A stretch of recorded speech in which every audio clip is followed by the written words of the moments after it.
네, 안녕하세요. 엔투세무의 김재현 세무사입니다. 오늘도 미네르바 올빼미 김호영 세무사님 모시고 주택세금에 대해서 설명드리려고 하는데요.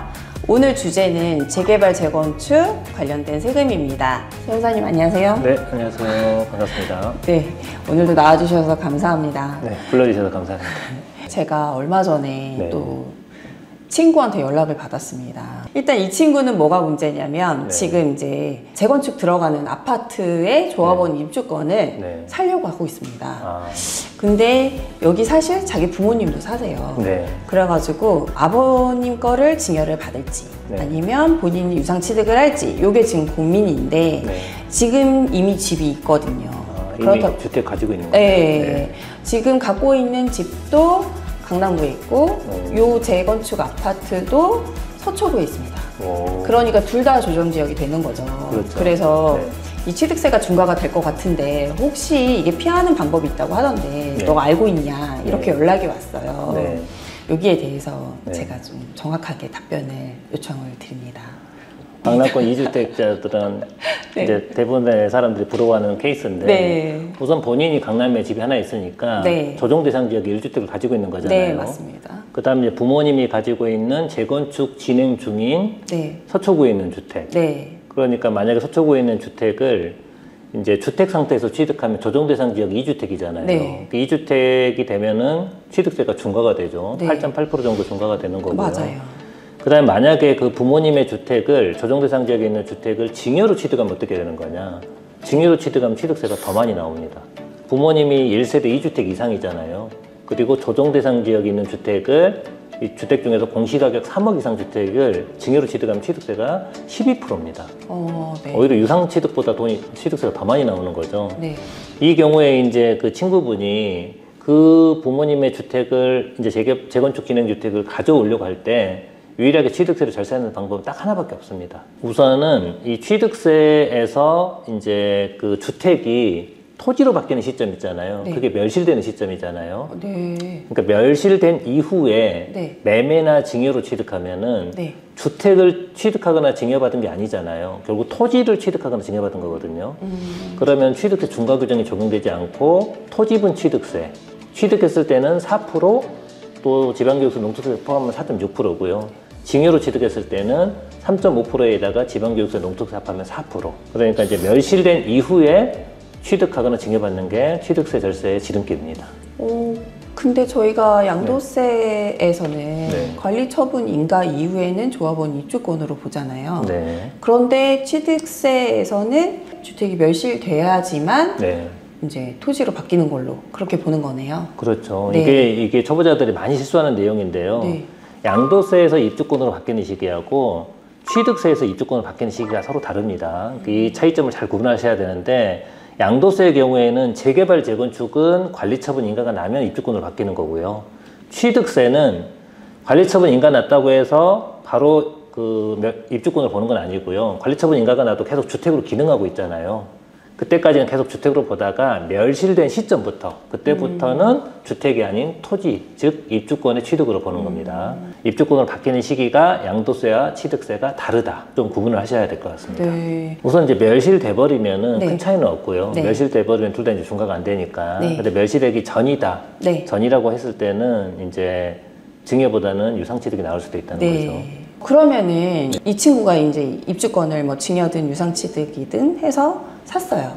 사고 이 아파트가 완공이 되면 저희가 입주권 갖고 있던 사람들도 주택이 완공이 되면 취득세를 한 번 더 내야 되잖아요. 그렇죠. 그럼 이때 이 친구는 이 취득세에 대해서 중과를 받게 될까요? 그 질문 정말 많이 하시거든요. 이미 이제 내가 친구가 주택을 하나 가지고 있잖아요. 그리고 조정대상 지역에 있는 주택이 이제 준공이 돼서 새로운 아파트가 생기는 거죠. 그러면 조정대상 지역 2주택을 내가 취득한 거 아니야? 이렇게 해서 이제 중과가 되는 걸로 많이 오해를 하시는데 우리 취득세 중과는 주택을 유상으로 승계 취득했을 때, 즉 돈을 주고 샀을 때 취득세가 중과가 되는 거고요. 지금 아파트가 우리가 이제 재개발, 재건축에 입주권을 아버지로부터 증여받았잖아요, 친구분이. 그리고 준공이 되죠. 그럼 이 준공되는 거는 엄밀하게 따지면 돈을 주고 사는 게 아니고요. 이제 조합원의 자격으로 내가 참여를 해가지고 결국은 지은 거예요. 원래는 조합 이름으로 지었지만은 사실 조합은 그 조합원들의 합의체거든요. 결국 조합원들이 지은 거와 똑같은 거죠. 이렇게 아무것도 없는 상태에서 새로운 걸 짓는 것을 취득세에서는 뭐라고 부르냐면은 원시취득이라고 부릅니다. 아, 네. 원시취득은 취득세를 중과를 안 하고요. 취득세율이 2.8%예요.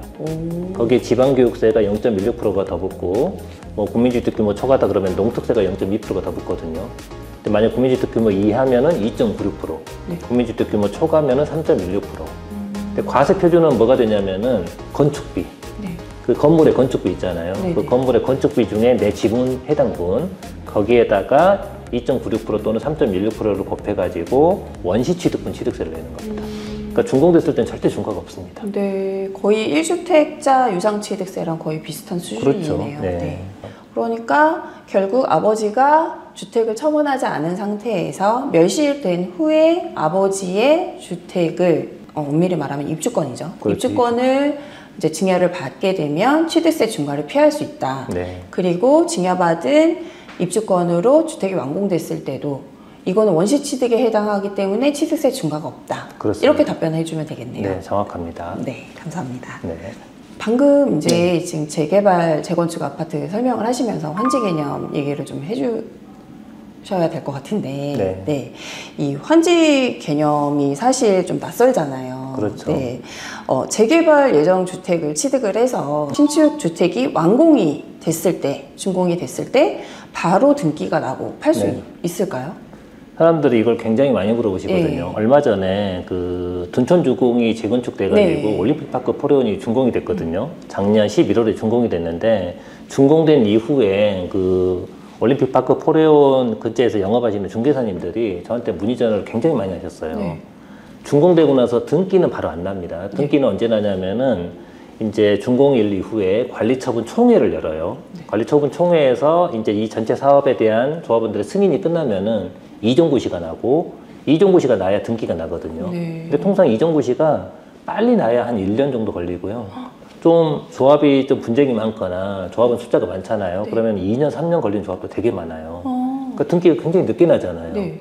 그럼 등기가 안 난 상태에서 준공된 뒤에 바로 주택을 팔 수 있느냐? 네. 사실 등기는 못 넘겨주죠. 네. 등기가 안 났으니까. 그렇지만 우리 양도세에서 양도 시기 있잖아요. 양도 시기가 잔금일과 등기 접수일 중에 빠른 날이거든요. 그러니까 등기는 못 넘기지만 우리가 잔금은 받을 수 있잖아요. 매매 계약서 쓰고. 그래서 등기는 나중에 넘겨주는 조건으로 특이하게 쓰고 잔금 받고 먼저 팔 수는 있습니다. 잔금을 받아버린 다음에 매수인한테 점유권을 넘겨주는 거죠. 그럼 매수인이 들어와 살아요. 그리고 등기는 이종구시 나고 나중에 넘겨주는 것으로. 그래서 팔 수는 있습니다. 여기서 이제 문제가 되는 게 하나 있을 텐데요. 그 미등기 자산. 그렇죠. 지금 있잖아요? 이제 미등기를 사람들 굉장히 많이 물어보시거든요. 네. 등기 안 났는데 넘기면은 우리 미등기 전매라고 그러잖아요. 네. 미등기 전매는 불이익이 엄청 많죠. 네. 우선 세율이 70%입니다. 네. 첫 번째 양도세율. 그렇죠. 양도세 세율이 70%고 그다음에 1세대 주택 비과세도 안 해주죠. 네. 장독공제도 안 해주죠. 네. 그러니까 불이익이 너무 많아요. 네. 그러면 우리 미등기 전매 아니야? 이렇게 해서 이제 불안해서 못 파는 분들이 되게 많아요.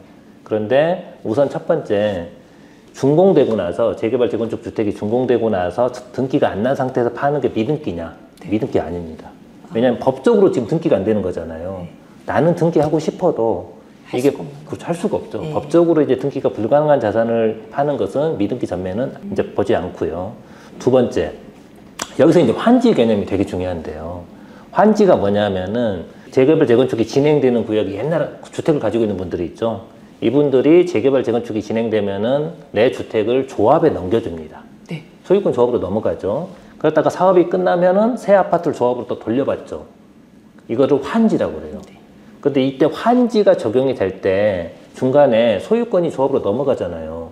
우리가 소유권이 넘어가고 대가를 받으면 그걸 양도라고 그러거든요. 근데 우리가 이 과정에서 대가를 받았을까요? 안 받았을까요? 조합의 소유권이 넘어갈 때. 받은 걸로 봐야 되나? 입주권을 받았잖아요. 그렇죠. 네. 역시 세무사님이라서 답이 다릅니다. 일반인들한테 물어보면 대부분 이게 양도가 아니라고 그러거든요. 왜 양도가 아니라고 그러냐면은 소유권은 넘어간 건 인정해요. 등기가 넘어갔어. 그때 뭐 대가를 안 받았잖아요. 돈을 받은 게 없잖아요, 우리가. 양도가 아니라고 생각하는데 방금 세무사님이 말씀하신 것처럼 조합은 입주권을 받았죠. 새로운 아파트의 입주자로 선정된 지위. 그 조합은 입주권을 받았기 때문에 엄밀하게 따지면은 재개발 재건축 진행 과정에서는 양도가 이루어집니다.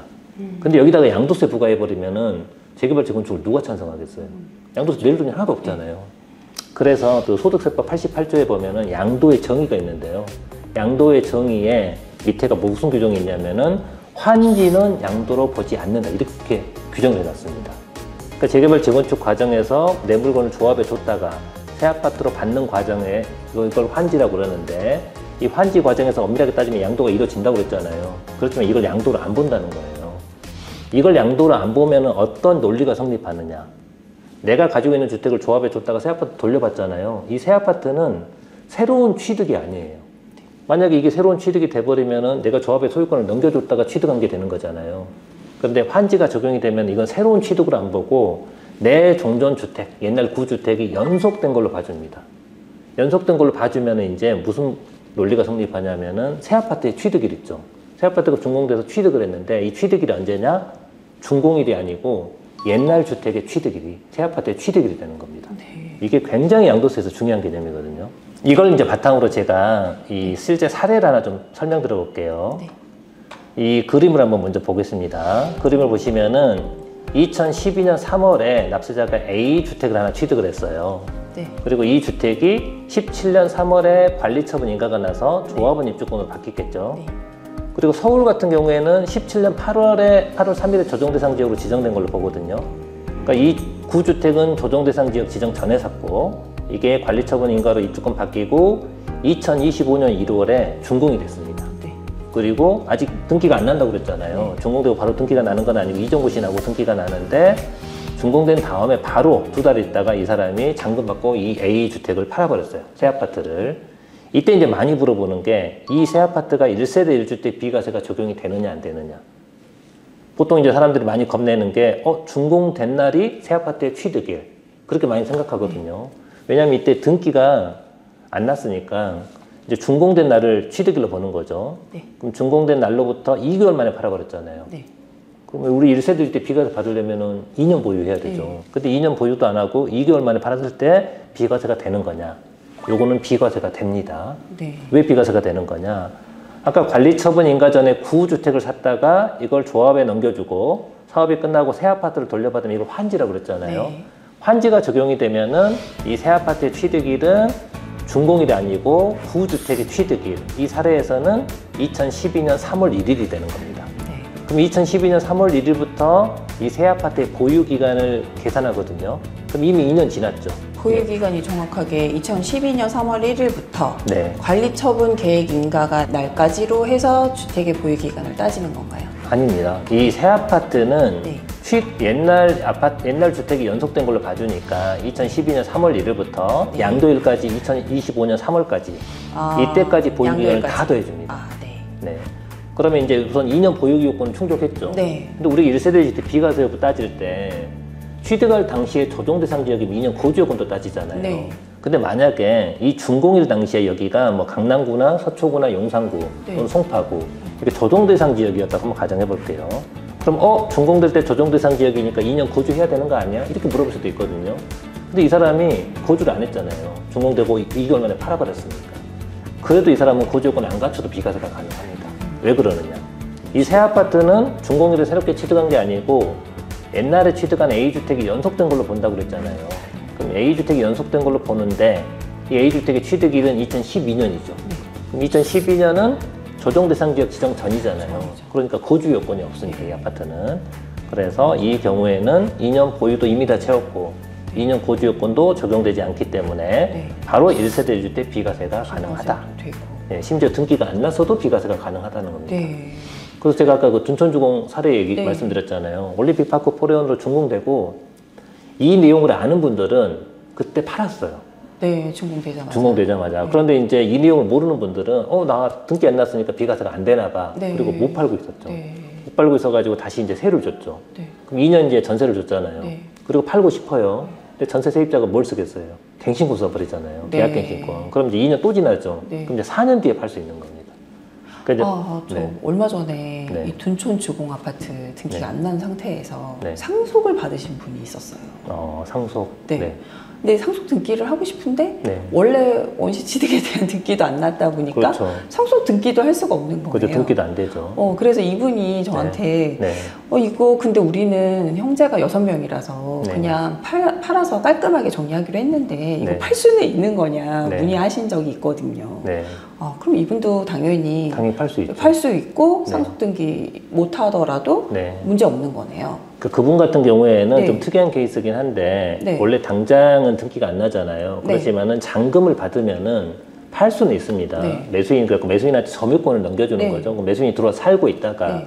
나중에 이제 이종구 씨하고 등기가 나잖아요. 그럼 네. 1차적으로 매수인한테 바로 등기가 넘어가는 게 아니고 상속인들한테 먼저 공동 상속 등기를 하고 네. 그리고 바로 그날 동시에 매수인한테 등기를 넘겨주는 겁니다. 네. 이거 보통 복등기라 그러죠. 네. 이런 식으로 해서 등기를 넘겨주면 됩니다. 네. 그렇군요. 네. 결국엔 취득세는 내셔야 되는 걸로. 그렇죠. 취득세는 무조건 등기 준공되는 시점에 네. 취득세를 먼저 내고 네. 그다음에 이제 상속취득세 또 내고 네. 상속취득세니까 한 번 더 내셔야 한 번 더 된다. 내야 됩니다. 네.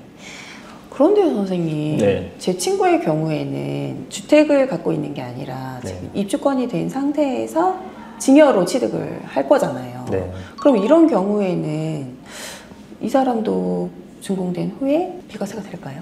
준공된 후에 바로 팔았을 때 네.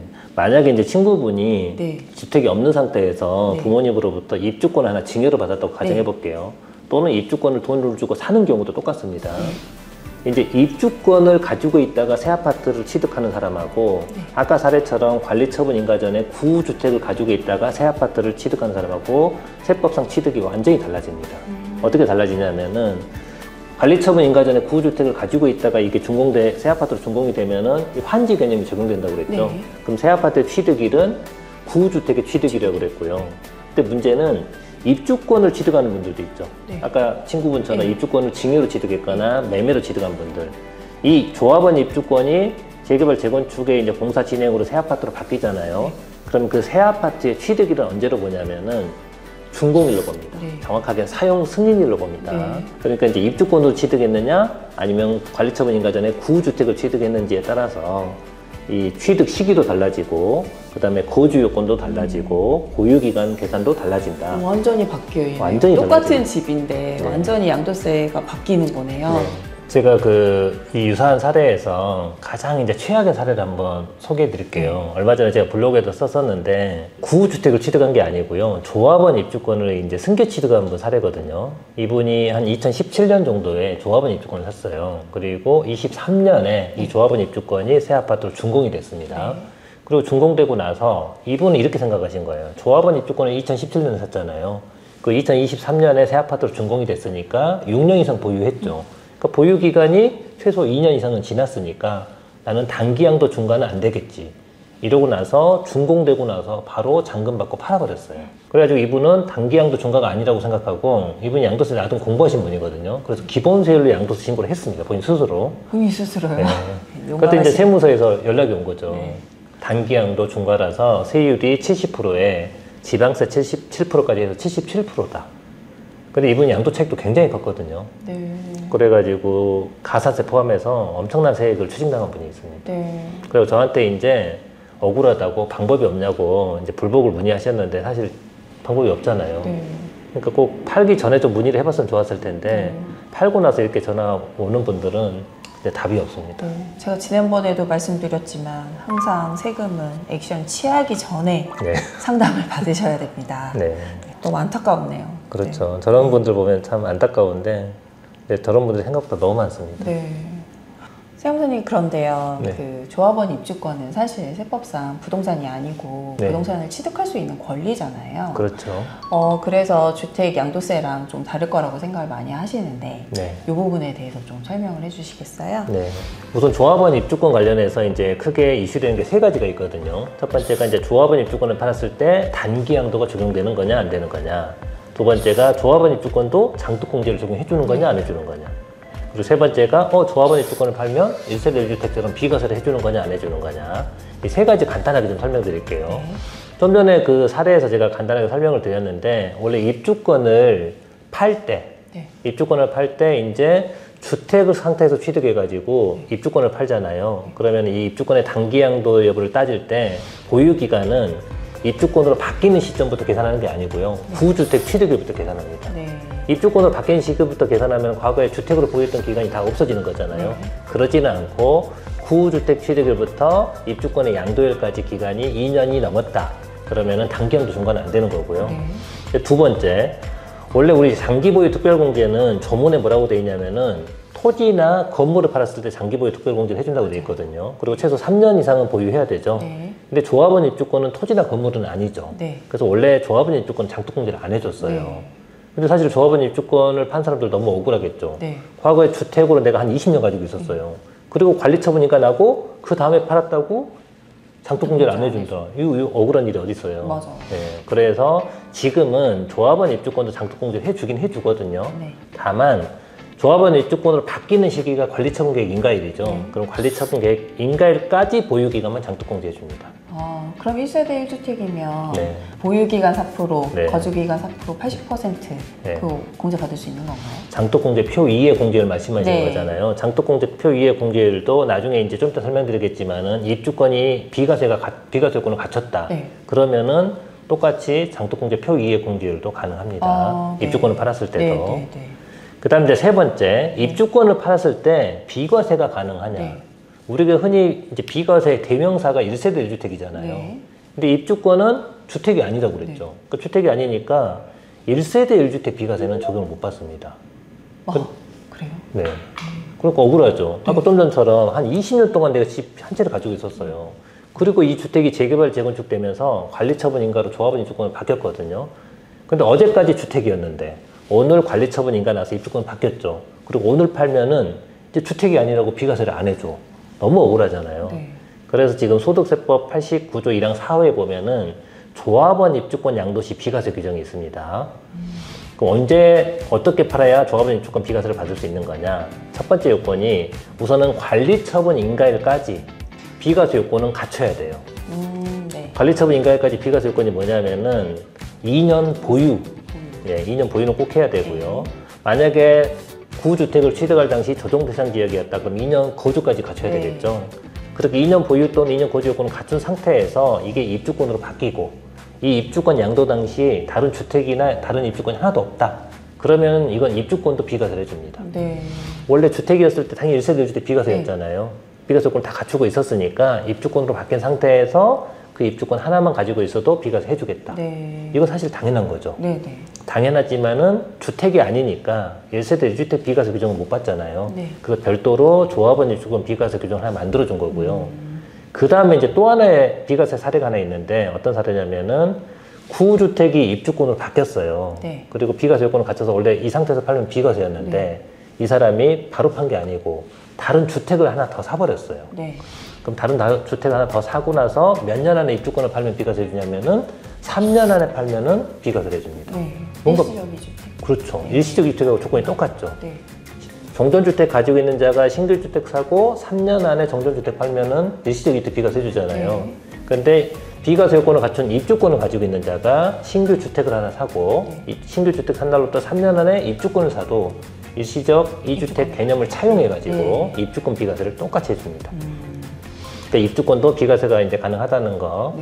그 다음에 입주권 비과세에서 좀 많이 물어보는 내용이 하나 있는데요. 어떤 내용을 물어보냐면은 입주권 비과세를 받으려면 아까 관리처분 인가일 당시 2년 보유, 그 다음에 조정대상 지역 지정 취득했으면 2년 거주 요건을 갖춰야 된다고 그랬죠. 근데 관리처분 인가일까지는 2년 보유를 못했어요, 내가. 근데 아직 관리처분 인가가 났어도 주택으로 기능은 하고 있잖아요. 그럼 관리처분 인가난 뒤에 주택으로 기능한 기간까지 합해서는 2년을 채웠다. 그리고 입주권으로 바뀌었을 때 이 입주권 비과세 해줄 거냐? 이거는 좀 조문에는 안 나와 있거든요. 이건 유권 해석으로 이것도 비과세가 가능하다고 지금 국세청은 해석해주고 있습니다. 그러니까 관리처분 인가 나고 며칠 전까지 그렇죠. 거주하고 보유해서 그 기간을 채우면 받을 수 있다. 그렇죠. 그러니까 며칠 전까지는 주택으로 기능하고 있잖아요. 그러니까는 좀 납세자 친화적으로 과세당국에서 해석을 해주고 있는 거죠. 요거는 저도 잘 몰랐던 사실입니다. 너무 꿀팁이네요. 입주권 비과세를 잘 활용하면은 1세대 1주택이 아니더라도 비과세가 가능하다는 점 잘 활용해 보시면 좋을 것 같습니다. 그러면 이렇게 1세대 1주택 요건을 갖춰서 조합원 입주권인 상태로 양도를 하실 때 1세대 1주택 비과세도 가능하면 그러면 표 2에 1세대 1주택 그 장기보유 특별공제도 가능할까요? 그렇죠. 만약에 이제 원래 조합원 입주권도 아까 비과세가 된다고 그랬잖아요. 그래서 조합원 입주권의 양도가액이 12억 이하이면은 전체가 다 비과세니까 사실 뭐 장독공제 고려 안 해도 되죠. 근데 조합원 입주권도 12억 넘는 고가 입주권일 수도 있잖아요. 그럼 전체 양독 차익 중에 양도가 12억 이하 부분만 비과세해주고 12억 초과 부분 세금을 내야 되거든요. 근데 이 12억 초과분에 대해서 조합원 입주권도 장기보유 장특공제 표 2의 공제율을 적용해 줍니다. 이 표 2의 공제율이 뭐냐면은 만약에 그 입주권으로 바뀌기 전에 구주택에서 2년 이상 내가 거주를 했잖아요. 거주를 해버리면은 장독공제를 굉장히 많이 해주는데 얼마나 많이 해주냐면은 보유기간별로 연간 4%, 그리고 보유기간 최대 40% 해주고요. 거주기간별로 연간 4%에서 최대 40%, 합산 최대 80%까지 해주는 게 장독공제 표 2의 공제율인데요. 이 장독공제 표 2의 공제율도 조합원 입주권도 가능은 하다. 다만 2년 거주는 꼭 갖춰야 돼요. 근데 제가 여기서 이제 어려운 문제 한번 내볼게요. 자꾸 문제 내서 죄송한데 관리처분 인가일까지 이 사람이 2년 거주 요건을 못 갖췄어요. 근데 관리처분 인가 이후에 주택이 멸실 안 된다고 그랬잖아요, 바로. 그러니까 그 기간까지 합해서 2년을 채웠을 때, 거주 기간을 다 채웠을 때 조합원 입주권의 양도 차익에 대해서 장독공제 표 2를 받을 수 있느냐. 이거 많이 물어보시거든요. 근데 이건 유권 해석으로 나와 있습니다. 관리처분 인가가 낮다 하더라도 주택으로 기능하고 있는 시기에 거기서 소유자가 2년 거주 요건을 다 채워버리잖아요. 그러면은 장독공제 표 2의 공제율을 적용해 주는 걸로 이렇게 해석이 나와 있습니다. 그러니까 유권 해석에서 비과세도 가능하고 장특공제 2까지 적용 가능하다.